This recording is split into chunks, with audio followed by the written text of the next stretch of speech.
बिस्मिल्लाहिर्रहमानिर्रहीम। अस्सलाम वालेकुम डियर स्टूडेंट्स। टुडे जो आज आप लेक्चर स्टार्ट करेंगे that is reaction of alkanes.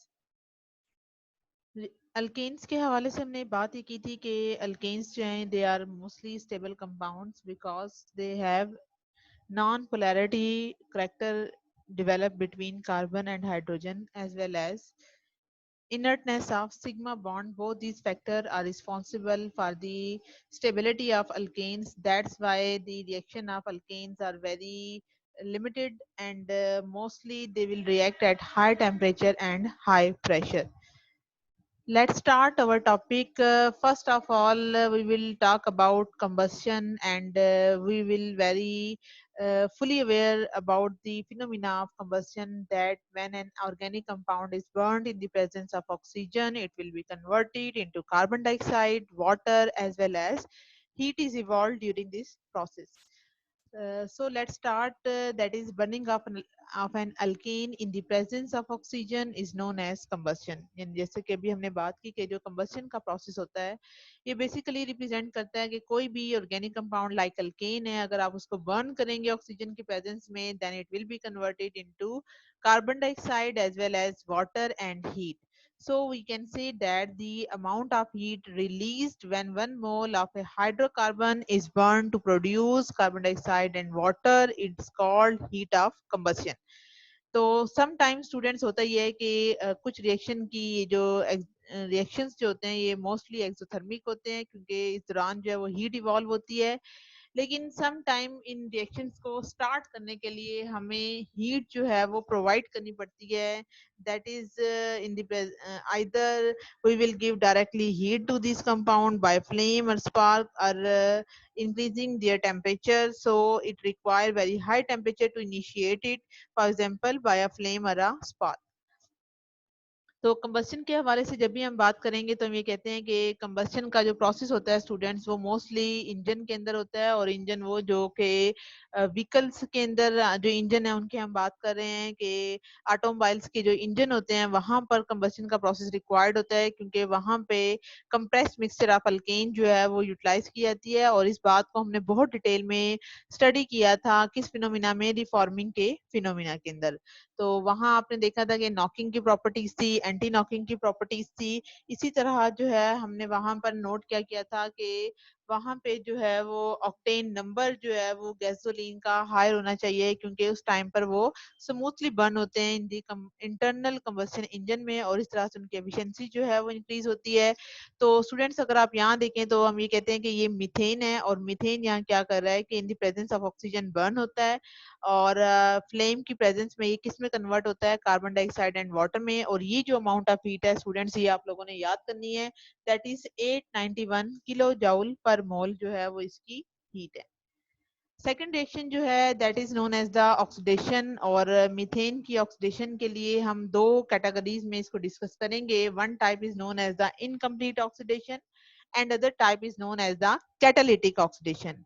तो इनकम्प्लीट ऑक्सीडेशन जो वर्ड है स्टूडेंट वो सिंपली रिप्रेजेंट करता है कि those oxidation will take place in a limited supply of oxygen. Limited supply of oxygen से क्या मुराद है कि फर्ज करें जैसा कि हम लोगों ने अक्सर ये वाकयात अपनी चाइल्डहुड से सुने हैं कि दम घुटने से जो है वो मौत वाक़या हो जाती है सर्दियों के अंदर, स्पेशली जब आप विंटर में अगर कोयला या रूम के अंदर कोई अंगीठी जलती छोड़ दें और रूम के दरवाजे प्रॉपर बंद हो और वहाँ वेंटिलेशन का प्रोसेस ना हो, तो आप ये बखूबी जानते हैं कि वहाँ पर जब भी ये कंपाउंड बर्न होते हैं तो चूंकि ऑक्सीजन जो है वो ज्यादा अवेलेबल नहीं होती, तो वहाँ पे किस चीज की फॉर्मेशन होती है, that is carbon monoxide.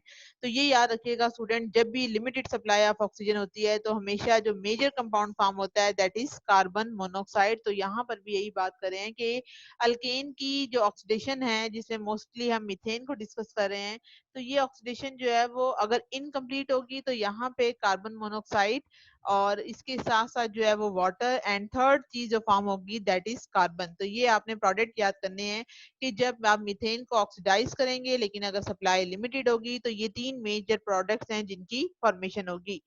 Second one जो रिएक्शन है that is known as the catalytic oxidation. Catalytic oxidation का जो वर्ड है ये बेसिकली रिप्रेजेंट करता है कैटलिस्ट को, दैट इज कॉपर मेटल. या दीगर कैटलिस्ट भी हो सकते हैं, लेकिन अभी आपको बताया कि जो कैटालिटिक ऑक्सीडेशन होती है या मोस्टली जो रिएक्शंस होते हैं अल्केन के, they will take place at high temperature and high pressure, और इसकी वजह से डिफरेंट प्रोडक्ट्स की फॉर्मेशन होती है।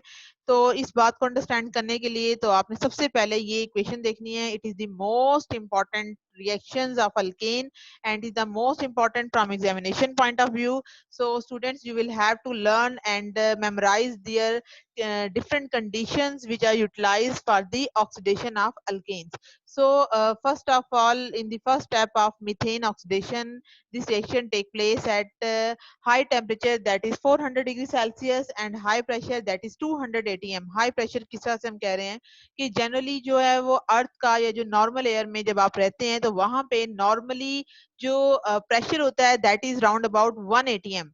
बट यहाँ पे आप बात क्या कर रहे हैं कि प्रेशर देखें कितना हाई किया है, दैट इज 200 atm किया है। और ये इसके लिए जो कैटलिस्ट यूज करना है इन चारों रिएक्शन में, दैट इज कॉपर मेटल। एक दफा आप इस कंडीशन को याद करेंगे तो इसी से आगे ये जो रिएक्शन है, जो प्रोडक्ट है, वो आगे फर्दर उसका रिएक्टेंट बन जाएगा और इस तरह से ऑक्सीडेशन कंटिन्यू रहेगी टिल एट द एंड। जब आप पहुंचेंगे तो वहां पे finally carbon dioxide and water की फॉर्मेशन होगी।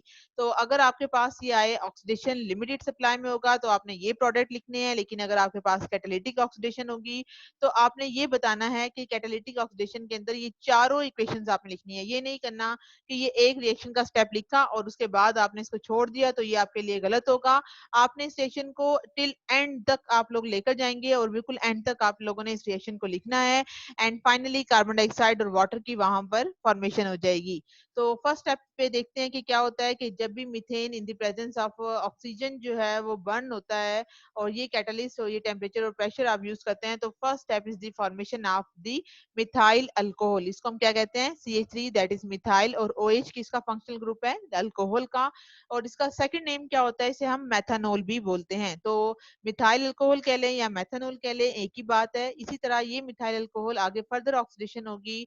तो यहाँ देखें अब स्टूडेंट्स करते क्या हैं कि इस CH3 को ऐसे ही छोड़ते हैं और इस OH को आगे से फर्दर COOH में कन्वर्ट करते हैं। तो ये गलत होता है। कार्बन याद रखिएगा, अगर रिएक्टेंट की साइड पे एक है तो प्रोडक्ट की साइड पर भी एक ही रहनी चाहिए। और बस आपने फंक्शनल ग्रुप को रिकॉल करना है कि ये फंक्शनल ग्रुप अल्कोहल का है। अगर अल्कोहल की ऑक्सीडेशन होगी फर्स्ट स्टेप में तो ये किस में कन्वर्ट होगा, इस ग्रुप को बोलते हैं C डबल बॉन्ड OH को हम बोलते हैं एल्डिहाइड फंक्शनल ग्रुप। तो हम यहाँ पर क्या बात कर रहे हैं कि अल्कोहल के ऑक्सीडेशन से एल्डिहाइड प्रोड्यूस होता है और इस एल्डिहाइड की ऑक्सीडेशन से यहाँ देखें ये जो हाइड्रोजन होगी यहाँ पर क्या आ जाएगा, OH। और ये किसका फंक्शनल ग्रुप है, कार्बोक्सिलिक एसिड का। चूंकि एक कार्बन है तो इसके लिए हम वर्ड इस्तेमाल करते हैं फॉर्मा। तो ये इसका कॉमन नेम है। फॉर्मेल्डिहाइड भी इसका कॉमन नेम है, फॉर्मिक एसिड भी कॉमन नेम है, लेकिन आपको फंक्शनल ग्रुप याद करने हैं। और at the end of your final step formic acid will be converted into carbon dioxide and water. So हमने यहाँ पर क्या देखा कि हमारे पास चार तरह के प्रोडक्ट्स जो हैं वो फॉर्म हो रहे हैं। फर्स्ट स्टेप में मीथेन जो है वो कन्वर्ट हो जाएगी मिथाइल अल्कोहल में, सेकंड में एल्डिहाइड में, थर्ड में फॉर्मिक एसिड में, and last one step is the formation of carbon dioxide and water. तो आप लोगों ने इस रिएक्शन की तमाम कंडीशंस को, कैटलिस्ट को अच्छे से याद करना है। Third one step is known as the nitration. Nitration का जो वर्ड है वो रिप्रेजेंट करेगा किसको, दैट इज नाइट्रिक एसिड को, because the function of nitric acid is to provide the nitro group. Nitro group का फॉर्मूला क्या होता है student, that is NO2 group. तो आप लोगों ने इसको इस कंडीशन को याद करना है। टेम्परेचर इसके लिए आपने कितना यूटिलाइज करना है, दैट इज 450 डिग्री सेल्सियस। अगर आप टेम्परेचर बच्चों ये नहीं रखेंगे और आप जितना मर्जी नाइट्रिक एसिड इस रिएक्शन में डालते जाएं तो कभी भी मीथेन आपकी नाइट्रोमीथेन के अंदर कन्वर्ट नहीं होगी। तो नाइट्रोमीथेन को कन्वर्ट करने का के लिए हमेशा हमें कितना टेम्परेचर रिक्वायर्ड है, यहाँ तो लिखा है 400 टू 500 डिग्री सेल्सियस, लेकिन जब आपने रिएक्शन की कंडीशन को प्रॉपरली करना है तो यहाँ पे आपके पास जो एरोपिक टेम्परेचर दिया गया है दैट इज 450, यही आप रिकॉल करोगे। तो यहाँ देखें स्टूडेंट्स क्या हो रहा है कि यहाँ मीथेन की एक हाइड्रोजन जो है वो निकल जाएगी, तो पीछे क्या बचेगा, CH3, और नाइट्रिक एसिड से आपको क्या मिलेगा, NO2। तो यहाँ पे नाइट्रिक एसिड के पीछे क्या बचेगा, OH, और यहाँ पे क्या बचेगा, H। तो H और OH दोनों मिलके फाइनली क्या फॉर्म करेंगे, वाटर। तो कहते हैं ये जो नाइट्रो अल्केन्स होती हैं, ये जो नाइट्रोमीथेन्स होती हैं, इनका मेजर यूज क्या है कि ये यूज की जाती हैं एज अ फ्यूल में, सॉल्वेंट में, या दीगर ऑर्गेनिक सिंथेसिस के रिएक्शन में इसको हम इस्तेमाल करते हैं। And the most important and last reaction of alkane is known as the halogenation. Halogenation जो है वो स्टूडेंट क्लोरीन और ब्रोमीन की प्रेजेंस में होती है, और ये सनलाइट या यूवी लाइट या हाई टेम्परेचर जब आप यूज करते हैं तो आहिस्ता आहिस्ता जो हाइड्रोजन एटम होते हैं वो अपने आप को रिप्लेस करते चले जाते हैं किसके साथ, हैलोजेंस के साथ, and this process is known as the halogenation. अब हैलोजिनेशन आप कितनी करवाना चाहते हैं, it will depend upon the amount of the halogen utilised.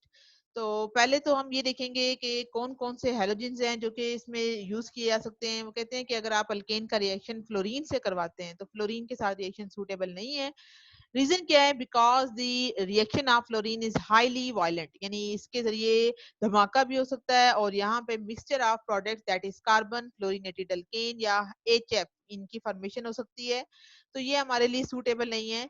Second चीज, अगर आप आयोडीन से रिएक्शन करवाएंगे वो भी डायरेक्टली अपने आप को सब्सटीट्यूट नहीं करती. सेकंड जो इसके रिएक्शन होते हैं आयोडीन के वो बहुत ही स्लो होते हैं और रिएक्शन अपने आप को बैकवर्ड कर लेते हैं, यानी अगेन जो है वो रिएक्टेंट की फॉर्मेशन करते हैं. So we can say that the halogenation with chlorine and iodine is not suitable. So halogenation जो है वो ज्यादा suitable क्लोरीन और ब्रोमीन की प्रेजेंस में होगी और in the presence of sunlight होगी. और रिएक्टिविटी का ऑर्डर क्या होगा कि फ्लोरीन अगरचे ज्यादा रिएक्टिव है लेकिन इसके रिएक्शन इतने वायलेंट है कि ये हमारे लिए सूटेबल नहीं रहते. तो हैलोजिनेशन में मोस्टली स्टूडेंट हम इन दो रिएक्शंस को या जो दो हैलोजेंस मेंबर हैं that is chlorine and bromine, इनको हम यूज करेंगे. और हैलोजिनेशन के प्रोसेस के बारे में क्या कहा जाता है कि ये रिएक्शन हमेशा फ्री रेडिकल मैकेनिज्म के थ्रू होता है. फर्स्ट स्टेप में क्या होगा कि जो ये रिएक्शन है वो 3 स्टेप में होते हैं, दैट इज इनिशिएशन में, प्रोपागेशन एंड टर्मिनेशन. तो ये आप लोगों का मेन काम है जिसको आप लोगों ने यूज करना है, याद करना है अपने माइंड में.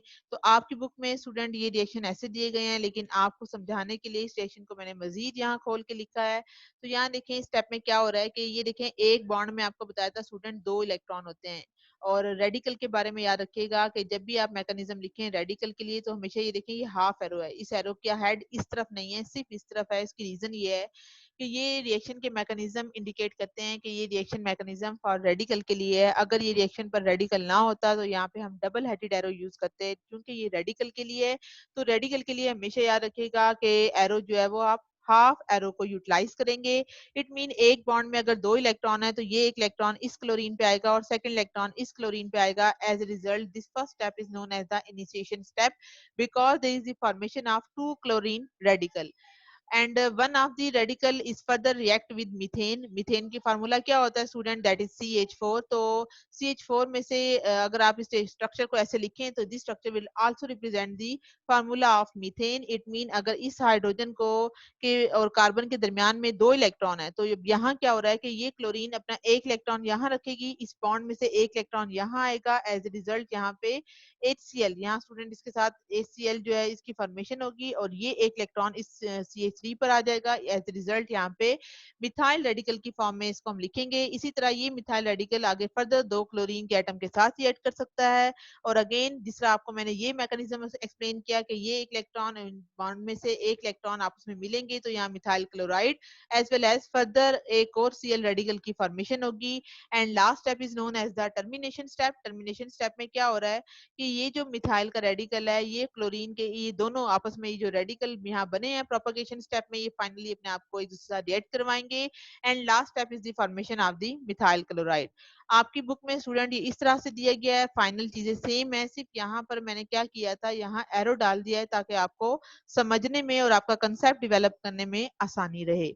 उसके बाद आगे आपकी बुक में बच्चों उन्होंने किया क्या है कि ये जो आगे फर्दर मिथाइल क्लोराइड है इसके स्ट्रक्चर को, ये जितने भी स्ट्रक्चर आपको नजर आ रहे हैं ये सारे स्ट्रक्चर उन्होंने आपकी बुक में खोल के लिखे हैं. तो मैंने इन सारे स्ट्रक्चर्स को कंबाइन कर दिया है. उसकी रीजन ये है कि आपके माइंड में एकदम पिक्चर जो है वो डेवलप हो जाए कि आपने रिएक्शन का स्टार्ट किससे लेना है. तो पहले 3 स्टेप जो है, अब आपने ये नहीं कहना कि मिस वो क्या थे और ये क्या है, ये सारा स्टेप जो है वो होल हेलोजिनेशन के मैकेनिज्म को एक्सप्लेन करेगा. अगर पेपर में आपके पास हेलोजिनेशन का चाहे शॉर्ट क्वेश्चन में आए या लॉन्ग में आए, अगर तो आपको कर दें कि 3 स्टेप के हवाले से लिखें तो वो आप इनिशिएशन, प्रोपगेशन एंड टर्मिनेशन तक रहेंगे। लेकिन अगर आपको कहते हैं कि कंप्लीट डिटेल बताइए, तो आपने उन तीनों स्टेप के अलावा ये वाले सारे स्टेप भी आप लिखेंगे, तब जाके आपको हैलोजिनेशन के मार्क्स मिलेंगे। तो फर्स्ट स्टेप में देखें बच्चों, आपको समझाने के लिए बता देती हूँ कि फर्स्ट चीज में आपने करना क्या है कि आपने रेडिकल के साथ इस रिएक्शन को अल्टरनेट करना है। यानी यहाँ पे अगर फर्स्ट स्टेप पे रेडिकल है तो यहाँ आपने Cl2 लेना है, फिर रेडिकल है तो नेक्स्ट स्टेप में Cl2 लेना है, फिर रेडिकल है, फिर नेक्स्ट स्टेप में आपने Cl2 लेना है। एक तो आपको ये चीज नहीं भूलनी चाहिए कि रिएक्शन का स्टार्ट अपने क्लोरीन रेडिकल से लेना है और रिएक्शन का स्टार्टिंग मटेरियल क्या होगा, दैट इज मिथाइल क्लोराइड होगा। और अब अगली चीज जो आप लोगों ने जहन में रखनी है वो क्या है, वो ये है कि आपने क्लोरीन रेडिकल जब भी हो तो क्लोरीन रेडिकल का फंक्शन होता है to take one of the hydrogen atom together with itself. यानी जब भी किसी चीज के साथ रिएक्ट करेगा तो इस फार्मूले में जितनी भी हाइड्रोजन होंगी उनमें से ये सिर्फ एक हाइड्रोजन को अपने साथ अटैच कर लेगा। एज ए रिजल्ट यहाँ पे कितनी हाइड्रोजन में कमी आएगी, एक हाइड्रोजन इसकी लेस हो जाएगी। तो यहाँ देखें इस फार्मूला में दैट इज CH2Cl, और अब यहाँ पे क्या हो जाएगा, एक रेडिकल जो है वो इसके ऊपर आ जाएगा। इस क्लोरीन ने क्या किया, यहाँ से जो है वो क्लोरीन यहाँ से जो है वो हाइड्रोजन ले लिए, इट मीन यहाँ पे HCl की फॉर्मेशन हो गई है। तो यहाँ से स्टूडेंट आपको क्या पता चला, इसी तरह यहाँ पे एक स्टेप पे HCl आएगा, फिर Cl रेडिकल आएगा, इसी तरह HCl आएगा। तो या तो आप इस चीज को ऐसे याद कर लें कि जब भी क्लोरीन रेडिकल लें तो प्रोडक्ट के अंदर HCl बनना चाहिए, और अगर आपके पास Cl2 हो तो यहाँ पे प्रोडक्ट की साइड पे Cl रेडिकल बनना चाहिए। अब यहाँ देखें स्टूडेंट, यहाँ पे क्या हो रहा है, ये रेडिकल है। अब यहाँ ये सिर्फ क्लोरीन रेडिकल नहीं है बल्कि ये कार्बन के साथ एक पूरा कंपाउंड है। अब यहाँ पे इसने अपने आप को सेटिस्फाई करना है तो इन दो क्लोरीन में से ये एक क्लोरीन को अपने साथ अटैच कर लेगा, और पीछे कितनी क्लोरीन बचेंगी, just one. As a result this compound will be stable because all the four bond of this carbon will be satisfied by two hydrogen and two chlorine atom. As a result, the name of this product is dichloromethane. And again this dichloromethane आगे further use होगा। पहले यहाँ Cl2 था, अब यहाँ क्या होगा, chlorine radical, and the function of this radical to extract one of the hydrogen atom. so the left thing will so the thing which is left behind, that is CHCl2, and this CHCl2 will further react with another Cl2 molecule. So this compound will extract another chlorine atom with itself, so the formation of chloroform will be take place, and the formula of chloroform is CHCl3। And again देखें ये CHCl3 जो है वो another chlorine radical से react करेगा। अब chlorine radical होगा तो इसका फंक्शन हमेशा क्या है, हाइड्रोजन के एटम को ले लेना। यहाँ पे CCl3 बनेगा और ये CCl3 अनदर Cl2 मॉलिक्यूल से रिएक्ट करेगा, और अब ये यहाँ से क्लोरीन को लेके CCl4 that is carbon tetrachloride की फॉर्मेशन करेगा, and another chlorine radical will be formed at the final step. So student आप लोगों ने क्या किया, आप लोगों ने ये देखना है कि इसका स्टार्टिंग मटेरियल क्या है, दैट इज मिथाइल क्लोराइड है, दैट इज CH3Cl है। और फर्स्ट स्टेप में आपने रिएक्शन का स्टार्ट किससे लेना है, Cl रेडिकल से लेना है। जब भी Cl रेडिकल रिएक्ट करेगा तो हमेशा इस क्लोरीन रेडिकल का फंक्शन क्या होगा, हाइड्रोजन को ले लेना। और जो भी यहाँ पे चीजें बनेंगी, जो मेन यहाँ होगी, यहाँ से आप स्टार्ट लोगे। अगर यहाँ Cl रेडिकल है तो Cl2 इस तरह इस पोजीशन को वन बाय वन करके आप अल्टरनेट करते जाएं तो आपके पास डिफरेंट तरह के प्रोडक्ट बनेंगे। And the most stable compound that is found basically that is dichloromethane, chloroform and carbon tetrachloride, and is the most important reaction of alkane. So student, you must will have to practice all these type of reaction again and again, and mostly you will have to do practice of halogenation by 3 times. Another thing which are going to be discussed in today's lecture, that is alkene. So we will briefly introduce about the alkene. Alkene के को अगर आप compare करते हैं student, that is saturated hydrocarbon से, and what is saturated hydrocarbon, that is the formation of single bond, and it will represent mainly the alkane compound. So we can differentiate between alkane and alkene by their formula. That is the formula of alkane is C2H6 for ethane, and for ethene the formula is C2H4. So we can differentiate that ethene have two hydrogen atom less than alkane, यानी ethane. तो हम यहाँ से ये बात कर रहे हैं कि इनके अंदर बेसिकली दो हाइड्रोजन एटम लेस होते हैं। अल्केन के लिए अगर आपको याद हो तो हम पैराफिन बोलते थे, because they are non reactive and they will represent their little reactivity, while alkene will represent olefins because it will derive from the Latin word, and it will refer to the oil forming because their lower member form oily product on treatment with chlorine or bromine. और जो simplest है वो student अभी हमने देखा, that is C2H4 and it will represent their ethene formula. Alkenes have one double bond, and if they have one double bond they are known as monoenes, and the general formula is CnH2n. But when alkene have two double bond they are known as the dienes. So student, आप लोगों ने previous lecture में alkenes की तमाम preparations पढ़ ली हैं. सिर्फ एक प्रेपरेशन रहती थी, that is from dehydration of alcohol से, while all the preparation of alkane have been discussed in their previous lecture. So first you will have to start, we will must know about their different types of alcohol, that is primary, secondary and tertiary alcohol. So must memorize and learn this phenomena. That is primary alcohol. Why they are known as primary alcohol? Because alcohol, first you will have to learn the formula of alcohol is OH, and if the formula of alcohol is OH, then this OH is directly attached with this carbon atom, and this carbon atom is highlighted by a purple color.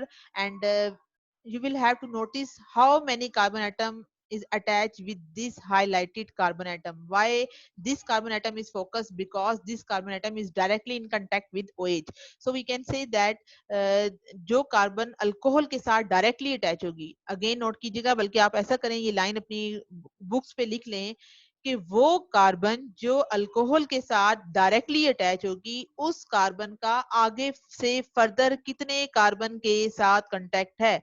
If only one carbon atom make bond with this carbon atom, so they are known as primary. But when this carbon, why this carbon? Because this carbon is directly attached with this alcoholic functional group. यानी वो carbon जो alcoholic functional group के साथ directly attach होगी, उस carbon का आगे से लिंक देखें कितनों के साथ है. अगर तो दो के साथ है तो दे will represent secondary alcohol. And if this carbon which is making the bond with this OH group, and this carbon will make another three bond with another three carbon atom, they are known as the tertiary alcohol. तो हमने क्या बात की कि वो carbon जो functional group के साथ डायरेक्टली अटैच होगी, वो कार्बन आगे से फर्दर कितने कार्बन से अटैच है. अगर एक से अटैच है तो प्राइमरी, अगर दो से अटैच है तो सेकेंडरी, और अगर तीन से अटैच है तो टर्शरी. तो ये आप लोगों ने फिनोमिना याद रखना है. और अल्कोहल का रिएक्शन हमेशा किसकी प्रेजेंस में होगा? एल्यूमिना की प्रेजेंस में होगा, दैट इज Al2O3. इसके लिए टेम्परेचर आप याद करेंगे, that is 340 to 450 degree Celsius. और मोस्टली जो डिहाइड्रेटिंग एजेंट इसमें इस्तेमाल किए जाते हैं, that is phosphorus phosphorus oxide, that is P4O10. Concentrated H2SO4, concentrated H3PO4, ये सारे के सारे डिहाइड्रेटिंग एजेंट हैं. और डिहाइड्रेशन का फिनोमिना, टर्शियल अल्कोहल ज्यादा इजीली डिहाइड्रेट होते हैं, उनकी रिएक्टिविटी ज्यादा होती है, इस वजह से. देन सेकेंडरी एंड लास्ट पे प्राइमरी. तो ये जनरल है आपके पास. ये देखें स्टूडेंट, अगर ये कार्बन पर OH है तो इस साथ वाली कार्बन से क्या निकलेगी? एक हाइड्रोजन. तो फार्मूला में देखें एक हाइड्रोजन कम हो गई है, बिकॉज ये हाइड्रोजन कहाँ गई? ये H और ये OH दोनों ने मिलकर क्या बना लिया? वाटर. तो आप लोगों ने क्या करना है कि प्राइमरी, सेकेंडरी और टर्शियल अल्कोहल, अभी आपको बताया फंक्शनल ग्रुप जिस कार्बन से अटैच है, अगर वो आगे से फर्दर तीन से अटैच होगा तो फिर यहाँ पे डबल बॉन्ड बन रहा है. इसी तरह यहाँ से अगर OH निकलेगा तो आपके पास पॉसिबिलिटी है कि आप यहाँ से जो ये वाली कार्बन होगी इसकी हाइड्रोजन रिमूव होगी, इट मीन यहाँ पे अल्कीन का डबल बॉन्ड बनेगा. इन द सेम वे ये OH और इस कार्बन से H निकलेगा तो यहाँ पे डबल बॉन्ड होगा. तो यहाँ डिफरेंट कंडीशन है. यहाँ पे H2SO4 की अमाउंट क्यों कम है? बिकॉज टर्शियल अल्कोहल अभी हमने कहा कि ज्यादा रिएक्टिव होते हैं. तो जो चीज खुद रिएक्टिव ज्यादा हो तो वो डिफरेंट कैटलिस्ट के अमाउंट को कम यूज करेगी. तो यहाँ पे H2SO4 सिर्फ 20% है, लेकिन प्राइमरी इतना रिएक्टिव नहीं है, तो इसके लिए maximum H2SO4 that is 75% utilise करना पड़ेगा. टेम्परेचर भी आपको हाई देना पड़ेगा, दैट इज 140 टू 170. यहाँ पे 60% H2SO4 and 100 degree Celsius temperature है, तो अल्कीन की डिफरेंट प्रोडक्ट्स जो है वो फॉर्म होंगे. तो ये स्टूडेंट आज का हमारा लेक्चर था. इन रिएक्शंस की आप अगेन एंड अगेन प्रैक्टिस करेंगे तो आपको ये चीजें अंडरस्टैंड करना आसान हो जाएंगी. तो उम्मीद करती हूँ आज का लेक्चर आपको क्लियर हो गया होगा. आज के लेक्चर में हमने अल्केन्स के डिफरेंट रिएक्शंस पढ़े. अल्कीन की फॉर्मेशन का सिर्फ एक रिएक्शन रह गया था, that is dehydration of alcohol. वो आज के रिएक्शन में हमने कंप्लीट कर लिया है. तो अपना बहुत ख्याल रखिएगा. अच्छा जी, अल्लाह हाफिज.